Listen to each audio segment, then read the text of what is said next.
Tony, there's Marie, there's Mike and Dave, there's Chris and Lindsay and Janet. So that's all of them. But I believe all 7 of them God put in this cohort because they're in different areas of ministry. So, yeah. And we just want to coach it. And coaching to me is a broad definition, because I feel like we learn just as much from them as they are us. And, reading books like Tangible Kingdom or, offhand, that's the first one that comes to mind. And then talking through that as a group helps that posture change and makes them stronger as a leader, but us stronger as the body of Christ, as we start learning how to be intentional and live incarnationally. How do we live like Jesus out in our community? Well, right now we are in what's called the Castell building. Years ago it was home to a number of professional offices such as lawyers, attorneys, dentists, and so it's kind of laid out in such a way where there's various offices down a hallway. I mean, you still may see remnants of a dentist office or an attorney's office, real estate office, and so on. So it's kind of unique in that way. But how this building is laid out is like kind of perfect for like a educational institution. And so after thinking through this, and after Dad and I acquired the building, and knowing that Kingswell was something that we were working on, that is myself and a group of others out of Cincinnati, this Kingswell Seminary project, we thought this building would be perfect to house a seminary institution. About 2010, I felt God pulling in my heart saying, hey, why are you investing all your time, your resources, and just your assets into this church plant while your own community is suffering? And so about that same time, Forbes magazine came out with their article, I think it was 2009, 2010, about the top 10 fastest dying cities in America, and Middletown was on that list. And there were such factors such as the rate of poverty. I think for Middletown, the rate of poverty in a 7-year period was 12% all the way to 22% over a 7-year period. For me, I felt a personal call to come back to Middletown and do something about it. I know for most of us who live in Middletown, as I have all my whole life, this is kind of a call to do something about the article, or to do something about your own city. You see everything failing all around you, the infrastructure, the downtown area is dilapidated. You have streets that are in disarray. You have a whole population that feel like they have lost their sense of belonging, a sense of community of sorts. So I know for me, my personal call was, what can I do? What can I do about this? I've grown up my whole life rehabbing houses and building houses and rehabbing or ugly buildings, so to speak. And so I felt like this is a call for me and my family to get on board with restoring buildings. What I see dilapidated can be renewed. So Dad and I, we bought a bunch of buildings downtown with the hopes of restoring, bringing businesses downtown, which we've had some traction over the last couple of years of doing that, and which is good to see. And the second answer to this was, what could Kingswell do about this? And Forge Middletown, that is why we exist. So we basically see Kingswell as being a conduit or a pipeline for supplying leaders to this declining church, to reinvigorate it with leaders who have a missional imagination and the wherewithal to renew the church and start new ministries to reach the 60%. These people have to be apostolic types, prophetic types, that would generate or reproduce apostolic prophetic leaders. And that's what the church needs, in my opinion. And when I say apostolic, I mean those who may be very entrepreneurial and wired in such a way to create new ministries, network in such a way with existing ministries to empower, to be a catalyst for church leaders and ministries to go forward in for the kingdom. I guess when I'm thinking about dangerous stories, we have a lot of people in the cohort who are doing great things in our community and doing mission as if maybe Jesus would be doing mission. And so their dangerous stories, I think, in a lot of ways, should be informed by Jesus' dangerous story. Being servant leaders, going into the community, going outside of these walls, going outside to invite people to come inside. Yes, I do believe that's dangerous work. Right. It's dangerous work as it relates to, does your overall family understand? Right. Because that's what Jesus was saying. Here are my brothers and my mother. The eternal family of God doing God's work. Right. And so, sometimes you can even have conflict within your own flesh and blood family because they don't understand the work that you've been called to do. Right. And so, how do you balance that out? How do you stay focused? How do you, when you, let's say, go to the park and begin to minister to kids or gain a better relationship with others, and let's just say a slinger or someone else who is making money some kind of way, say, hey, you getting in my pocket. And wait a minute, I got to move you out the way. Right. And so as born again believers, are we willing to die for doing what he's called us to do? Right.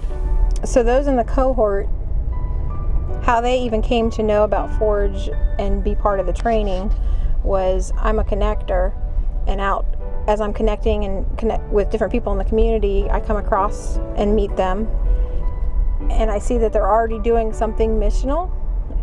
They just haven't necessarily connected that as kingdom, or they have, but we're just there to reinforce it. So the plant at the community center, like Dave and Mike, Pastor Mike and Pastor Dave, they're planting a church in a community center. That's not a traditional church building, but they're going out into the streets. They're going to where the people are, and they're not expecting people to come back into their building.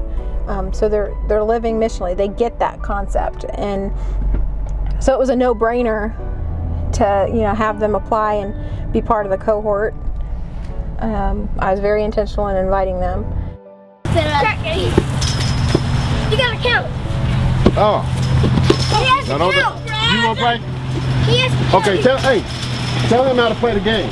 Okay, I know how to. Oh, you already know? You better look out, dude. We met him before you. I was, by nature, I always wanted to help people. When I was in corporate America, right, I had to travel all over the world, and call centers in India, Philippines. I went to Guatemala once, and it was amazing how I saw all the poverty everywhere we went. And so, but what I experienced is coming through the airport, going to the luxury hotel where they had gates, but right outside the hotel was poverty, people hungry. Yep. And so we would drive through all that to get to our buildings. And I thought, how cool would it be to be able to help, those folks. But then I got an opportunity to, after, awesome. I got a chance to go back on a missions trip from Day Spring Church. And that was the coolest thing, because we went over there, we went back into the weeds where people live to help either build a stove so that they wouldn't choke when they cook their food, or paint their house, or we got to feed lunch to the kids, just like what I'm doing here. And it was that trip, because every day we got up, we thought we knew what we were going to do, but it always turned out a little different. But then when we reflected, we said, you know what, that's what God wanted to happen. And so it was that trip, I think, that really helped me identify with the calling that's always been in my life, man. It's like, this is what I'm supposed to be doing, man. So, Y'all coming over today? Not today. Alright. Got pizza. And what we share in our messages, we're reminding the folks that this is about equipping us to go out, not to be comfortable inside. It's not a show. It's not to really care. Although we love good praise and worship, it's not to see who sang what and what the message was. It's about preparing us to be used by Christ where the people are. And we got to go where the people are, and that's it.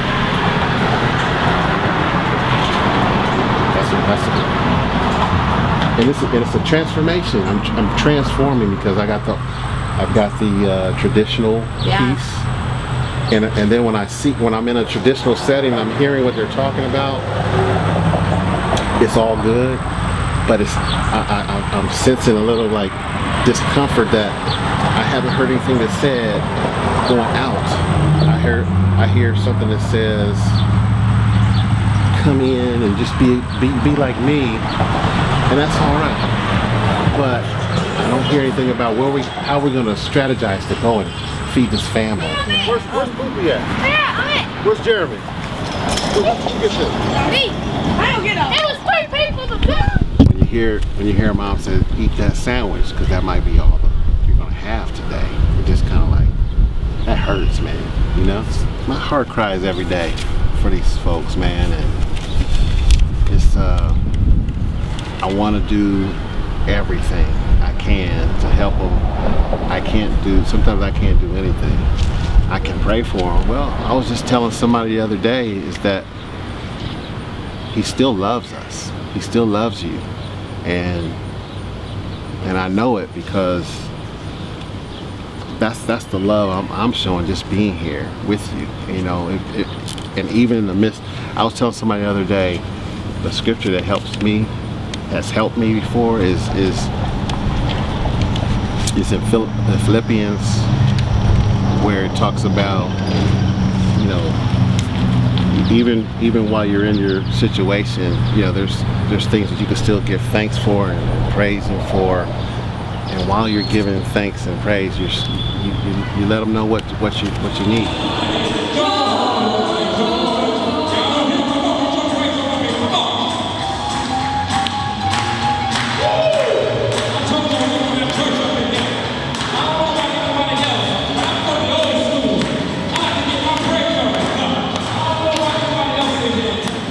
So, from your childhood, talk about your childhood, your upbringing, that kind of stuff. That's a very good question. I was thinking when you said that, immediately my thoughts went to my father, because that was my hero. And as a little boy, my mother and my father both were ministers, both were pastors, and my father had a vibrant bus ministry. It was Bus 14, and everybody in the neighborhood knew my daddy, everybody. And I remember as a child going with him, knocking on doors, inviting boys and girls to church. And I remember him on Saturday nights picking up the phone, and he had like 60 parents he was calling every Saturday just to make sure the child would be coming to church. And so that's where it started for me. And just watching how my parents lived and seeing how much they loved Christ and how open they were and planting a seed on me. And I was so moved. We was helping out with the Easter egg hunt, and they asked us, can we go into an apartment complex and just invite the children to the Easter egg hunt. And This is with your parents' church? No, this is today, Oh, up in Middletown. Okay. Up in Middletown, early this year.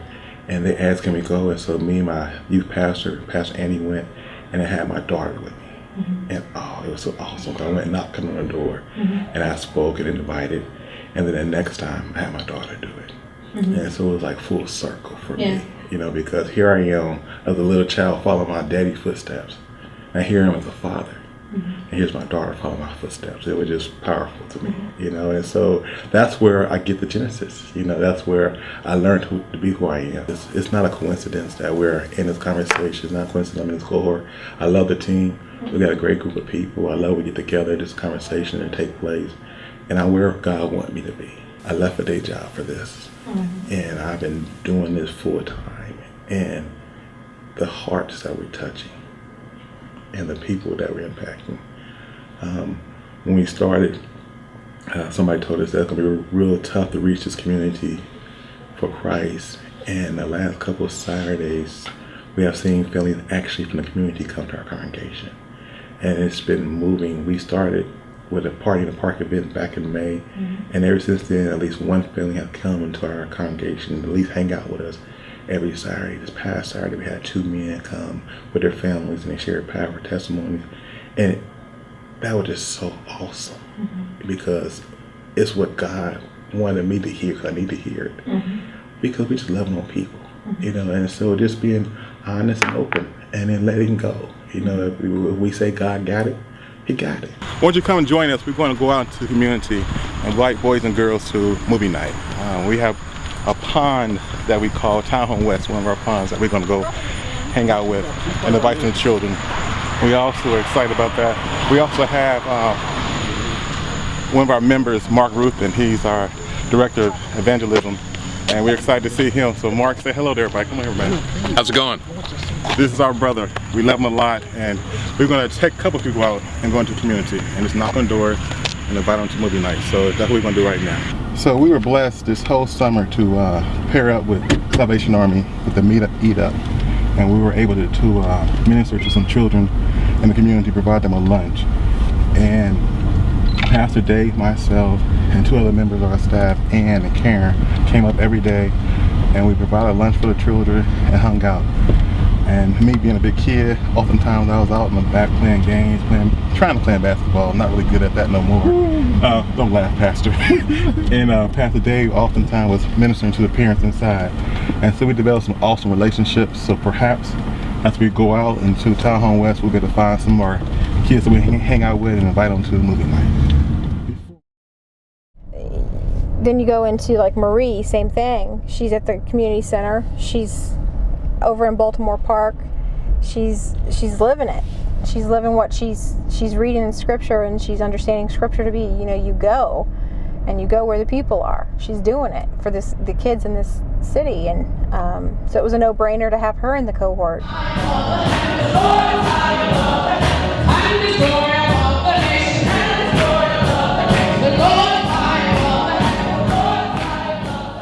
I didn't know anything else. You know, I mean, I've always known brief story. Yeah, stories are good. My brothers and I are laying up in the bed. It's a summer night. We're laying up in the bed watching TV or playing whatever, and it's maybe like 11 o'clock at night, and we hear some girl outside playing, some kids outside playing, and a knock on our door at 11 o'clock at night. And I remember rolling over, like, you know, looking, because we were actually in my parents' bed, and a young girl who's actually, I know her now, she's homeless now and lives in Middletown, and she definitely had just a wounded individual, and really didn't have anybody. And I remember my parents bringing her in the house at 11 o'clock at night, and she coming upstairs, you know, and laughing, like, what are you guys doing in the bed? And, you know, just laughing and talking to us. And I'm sitting here like, oh my gosh, you know, like, everybody picks on her. You know, nobody likes her. She has a nickname that everybody calls her, and she's up in my house at 11 o'clock at night. You know, she's my age, you know, and I'm looking like, because my parents said that she needed some help. I'm not worried about further down the road right now. I'm not worried about the ultimate outcome. As a Christian, as a follower of Jesus, he told me to go. And as I'm thinking about that, I'm thinking that he's already won the battle. And so I need to go and fight for him. And when I do my work for the day, whatever that work may be, you know, if it's just going out just to give somebody a sandwich who didn't have a sandwich, you know, if it's just as simple as that he places on my heart to do, then at that point, that's all I need to do. I don't need to push. I don't need to force. I don't need to pound anybody's head, because through my action, they saw that they were loved. They saw that they were thought about. Mm-hmm. They saw that, somebody cares. If I never see them again, then that was all I needed to do at that point. But if God, and God will do more. That's how we getting down today.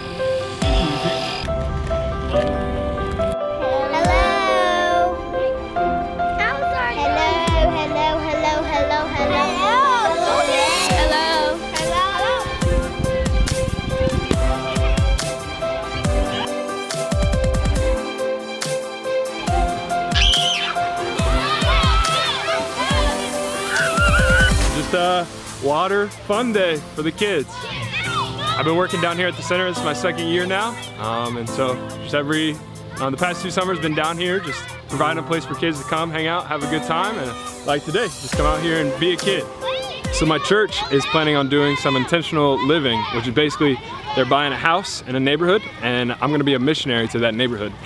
So they decided it'd be best if I learned from people who have done things like that before, and Forge is perfect for that. What is the game plan? We talked a little bit about that on Saturday. Yeah. I think it's just to come in here and understand I don't have the answers. I don't have a fix-it-all solution for this neighborhood, but I know that they're going through same things I go through. We're all struggling in this life together, and I guess my hope is just to walk with people through that, and to show them that they're not alone, and that they don't have to hope in these things that don't last. Like I said before with me putting hope in things that didn't last, and I think people do that all the time.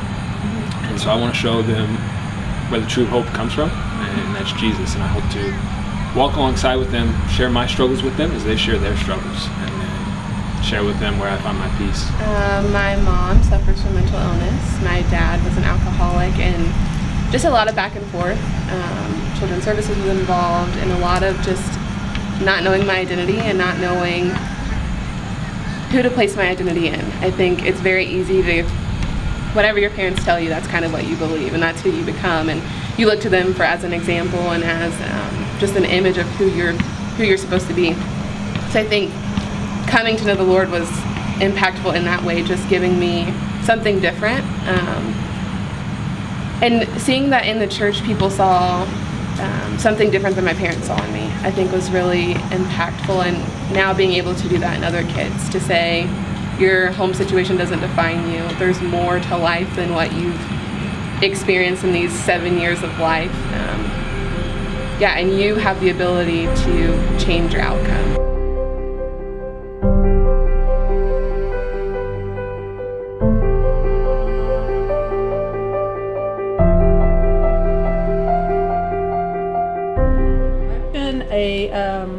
Attending the Brielle Crawford Street congregation since 1958, and I'm not going to tell you how many years that is, because that tells you how old I am. So if you want to figure it out, you can do the math yourself.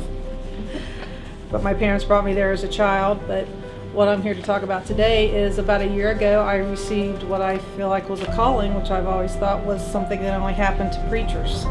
And when I looked it up in the dictionary, some of the definitions were to be summoned, to request or order, an invitation, a claim on one's time or life, to awaken, to bring to action, to indicate a decision, to regard, to choose or select, or to evoke.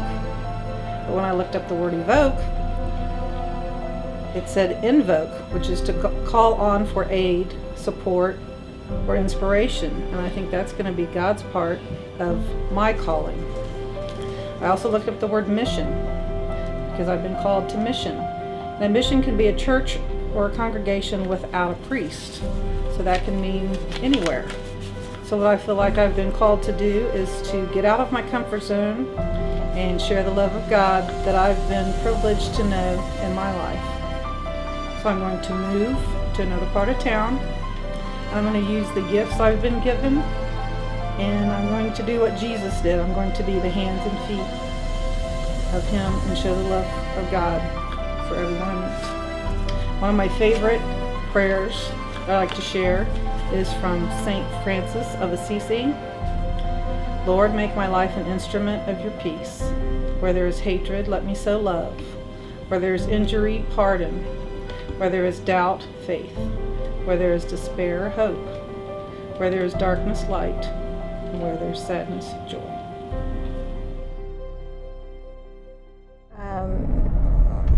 Tony, his whole experience with the rap and music industry, under his labels and whatnot, and who he feels called to, he's already doing it, so he understands it, and all we're there to do is come alongside and say, how can we support what you're already doing? How can we lift you up and encourage you and be a sounding board and for the hood movement, like what Tony's doing, and with Marie, and they're already doing it. So it's kind of makes our job a little easier. When I was younger, church was more like, if I stayed the night with my uncle, on Saturday we was going to church on Sunday. Starting off, it was hard. I thought that I could just jump straight into it, but I quickly realized that I couldn't, because my faith wasn't there as much as it should be, and I wasn't spiritually strong enough.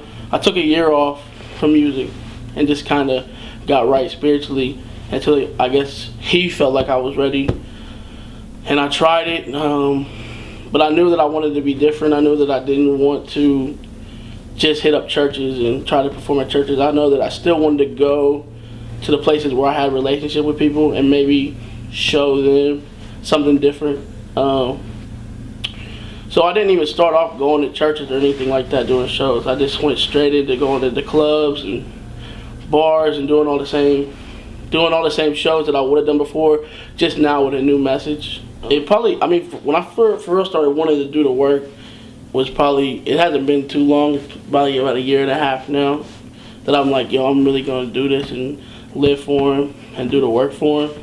But I think he put it on me at an earlier time than that, because I can remember going to a church and they're like, once you're saved, you're always saved.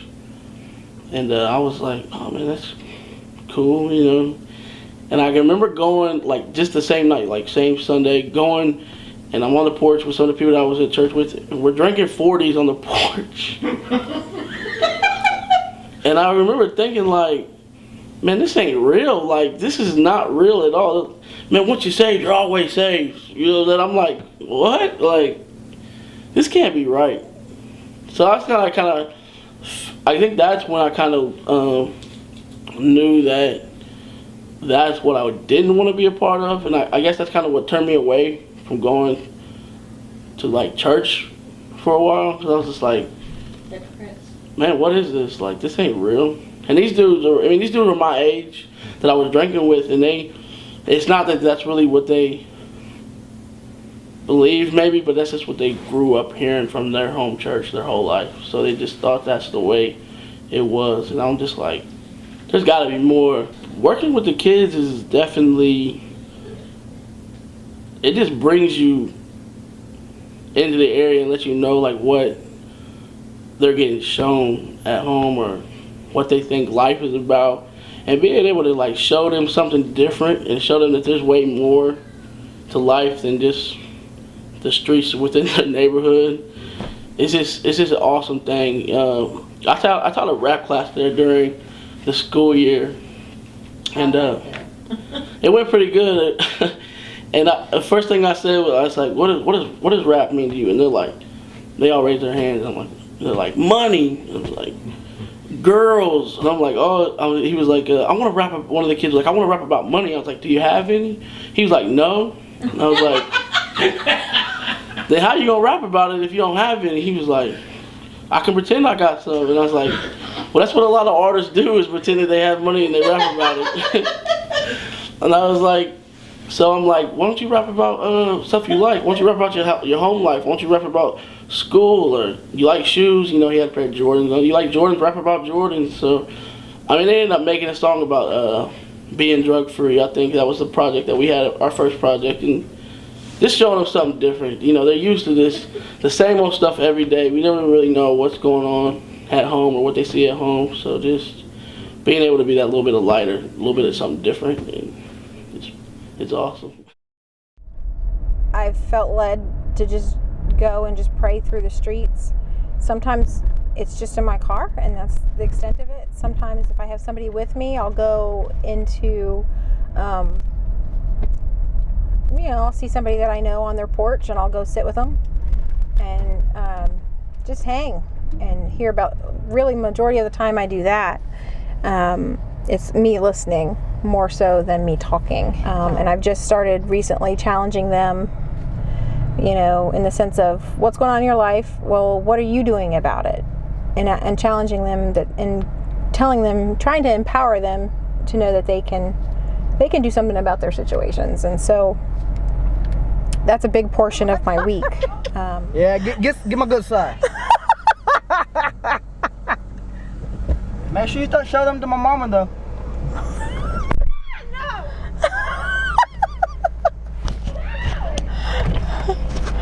How about explaining some of the challenges that I give you guys? I don't like you for those. What does it do? What does it do to challenge you? It makes a stronger person regardless of who you are.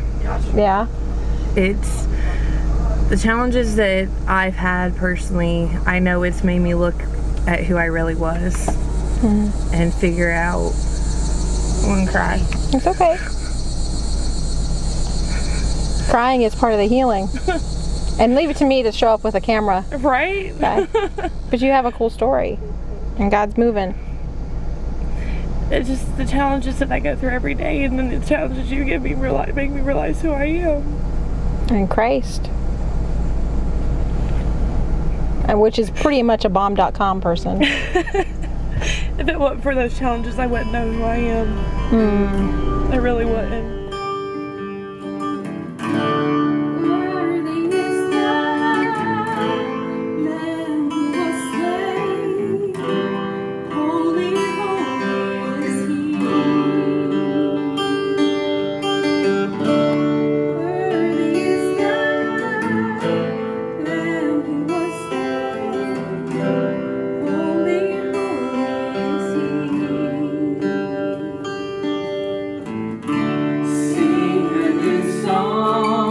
I feel like with Kingswell and Forge Middletown that I'm able to take what I've been doing in the last 4 or 5 years and put it in a role within the organization to then train missionaries wherever God's called them, whether that be their streets, their neighborhoods. We've got some in the cohort that are going to be living over in the Amanda area, doing the same kind of stuff with them, listening, seeing their heart, letting them come to the resolve and what they feel God's leading them to do, and then what are they doing about it. And that's really intentional learning is what we're about at Kingswell and Forge. Intentional learning, missionally thinking, changing postures of the church to be more missionally minded.